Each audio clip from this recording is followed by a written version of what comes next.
যে আপনারা যদি আপনারাও কিন্তু ইনক্লুডেড, আমরা সবাই যদি একটা পিস্তল উদ্ধার করে দিতে পারি, মানে যেহেতু আপনারা তো নিজেরাই না দিতে পারবেন না, আপনি কারো মাধ্যমে খবর দিলেন, ওখান থেকে পিস্তলটা যদি উদ্ধার হয় তো 50,000 টাকা পাবেন। আর শর্ট গানের ক্ষেত্রেও 50,000, চায়না রাইফেলের ক্ষেত্রে 1 লক্ষ, এসএমজির ক্ষেত্রে 1 লাখ, এলএমজির ক্ষেত্রে 5 লাখ, আর গুলি মানে প্রতিটি রাউন্ডের জন্য 500 টাকা করে, মানে সব মিলে না। আপনি যদি একটা আইনা দেন কি বলে গুলি, তা আপনি পাবেন 500 টাকা। অস্ত্র উদ্ধারে আমাদের এখান তো যত উদ্ধার হবে অত টাকা যাবে। যদি আপনি 2টা অস্ত্র হাতিয়ার ধরেন, একটা এলএমজি উঠে দিলে তো একবারই 5 লাখ টাকা পেয়ে যাবে। এইগুলি কিন্তু আমার লুট হওয়া অস্ত্র। চায়না রাইফেল হলো 1 লক্ষ, এসএমজিও 1 লাখ। আর আপনারা যদি বলেন এসএমজিটা বাড়াই দিই, ইসলাম 1.5 লাখ করে দেবে, দাও এসএমজি আর 1.5 লাখ করে দাও, আরো আকর্ষণ দাও। SMG 1.5 lakh, LMG 5 lakh, LMG 5 lakh. হ্যাঁ, পিস্তল হলো 50,000, শর্ট গান 50,000, চাইনিজ রাইফেল যেটা 1 লাখ, এসএমজি 1,50,000, এলএমজি 5 লক্ষ, আর গুলি প্রতিটি হলো 500, 5,000 না 500। আর একটা জিনিস হলো, আপনারা আমাদের সবসময় এইটা শেষ, এইগুলি শেষ তথ্যগুলো জানালে গোপন রাখা হবে। আর এই তথ্যগুলি আপনারা যদি জানান, এগুলি কিন্তু গোপন রাখা হবে যেন কেউ না জানতে পারে। আর কতগুলি হারানো হয়েছে আমি কিন্তু এর আগে আপনি গতবারের স্টেটমেন্টে এটা বলে গেছি, ওটা একটু দেখেন, আবার বলা যাবে না বারবার, ভাই বুড়া মানুষ বারবার এত কথা কয়েন না। না স্ট্র্যাটেজি না, এর আগের বলছি ওইটা আপনারা আবার, আপনাকে কম্পিউটার আছে তো ওইটা ঘুরা বাইর করে। আর শোনেন, নেক্সটটা আমরা বলে দিই, নেক্সট হলো আমাদের রিক্রুটমেন্ট। এখন একটু প্রচুর পরিমাণ রিক্রুটমেন্ট হচ্ছে। এই রিক্রুটমেন্টের ক্ষেত্রে আপনারা বলতেন যে আমাদের ক্ষেত্রে 2টা বাণিজ্য, আমরা বড় বাণিজ্য, একটা হলো ভর্তি বাণিজ্য আর একটা হলো পোস্টিং বাণিজ্য।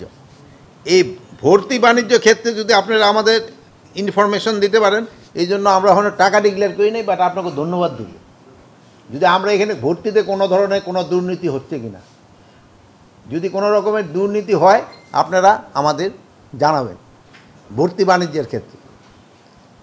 এই জন্য আমরা এই শর্ট গানের মতো টাকা ডিক্লেয়ার করি নাই, কিন্তু আপনাকে ধন্যবাদ আমরা দিই। নিয়োগ বাণিজ্য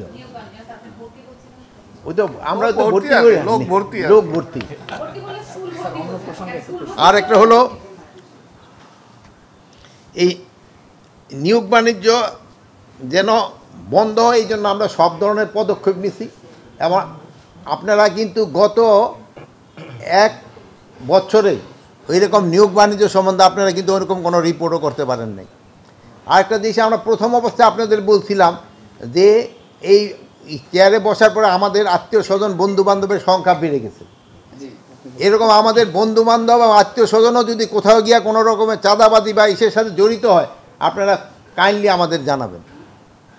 আপনারা আমাদের জানাবেন যে আমাদের কেউ জড়িত হচ্ছে কিনা। তো যদি আপনাদের সাথে যেহেতু একটা ভালো সম্পর্ক হয়েছে, হয়তো ভদ্রতার খাতিরে প্রথম এসে হয়তো কানে কানে বলবেন, পরে মিডিয়ায় লিখে দিবেন, আমরা যদি অ্যাকশনে না যাই। কিন্তু আমাদের ক্ষেত্রে আপনারা কারেক্ট রিপোর্টিং করেন। যদি আমাদের ক্ষেত্রে কোনো রকম ইভেন যদি আমরা দুর্নীতি করি, আপনি লিখে দিন যে এই জায়গা থেকে আপনি এত টাকা খাইছেন, আমাদের কোনো আপত্তি নেই। কিন্তু একটা জিনিস, রং রিপোর্টিং করেন, যেহেতু একটা রং রিপোর্টিং করার পরে এটার পরে আবার রিজয়েন্ডার দেওয়া, এটা কিন্তু তার যে সম্মানটা হানি হয়, এটা কিন্তু পুনরুদ্ধার হয় না। বাট আপনাদের ক্ষেত্রে আমি দেখছি আপনারা মোটামুটি কারেক্ট রিপোর্টিং করেন, এবং বিদেশের ইয়ের ক্ষেত্রেও আপনারা আরও বেশি কারেক্ট রিপোর্টিং করে থাকেন। যেমন বাইরে সত্য রিপোর্টটা করায় আমরা কিন্তু সবাই উপকৃত হয়েছি। এটা তো নর্মাল প্রসেসে আমরা যত তাড়াতাড়ি সম্ভব আনার চেষ্টা করি, ইন্টারপোলের মাধ্যমে আমরা আনা। আরেকটা জিনিস জানেন যে বিজিবি বিএসএফ সাথেও কিন্তু একটা থাকে, যারা ওই দেশি, যেমন ধরো আমাদের অনেক সময় এই যারা স্পেশালি জেলে, এরা ধরা পড়লে এও কিন্তু প্রপার চ্যানেলে পাঠানো একটা নিয়ম থাকে। এটার ক্ষেত্রেও আমরা ওইভাবে আসামিকে ধরে আনার ব্যবস্থা করা হবে। আপনি যে বললেন যে কমে নাই, এই লাস্ট কত দিনের ভিতরে কয়টা মব হয়েছে আপনি একটা বললেন, এই যে কমে নাই, যে কমে আসছে, মানে আমরা যে এলিমিনেট হয়ে গেছে আমি বলবো না, বাট কমে আসছে। এটা যেহেতু আমাদের একটা সময় আছে, এর ভিতরে আমরা চেষ্টা করব, আর আপনাকে এই সাহায্য সহযোগিতা পাচ্ছি, এটা কমে আনবো। আমরা চেষ্টা করব যত, এই জন্য তো বিভিন্ন ধরনের ব্যবস্থা আমরা নিচ্ছি উদ্ধার করার জন্য। এখন আমরা চেষ্টা করব যত সম্ভব উঠে নিয়ে আসা। নির্বাচনটা সুস্থ নির্ভর করে হলো জনগণ এবং পলিটিক্যাল পার্টির উপরে, এর হলো মেইন। জনগণ, আমি সবসময় বলি, জনগণ যে সময় নির্বাচনমুখী হয়ে যাবে, পলিটিক্যাল পার্টিগুলো যখন নির্বাচনমুখী হয়ে যাবে, সেই সময় এই ধরনের সমস্যাগুলি অনেক কমে যাবে।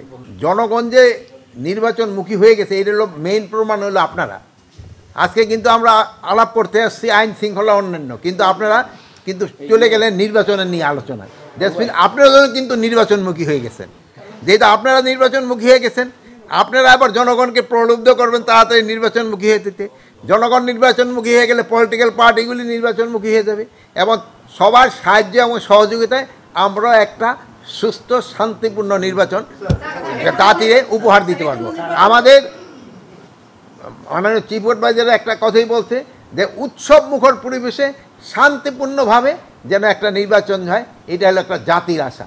আমরা এই আশাটা পূরণ করার জন্য সর্বাত্মক চেষ্টা করে যাব।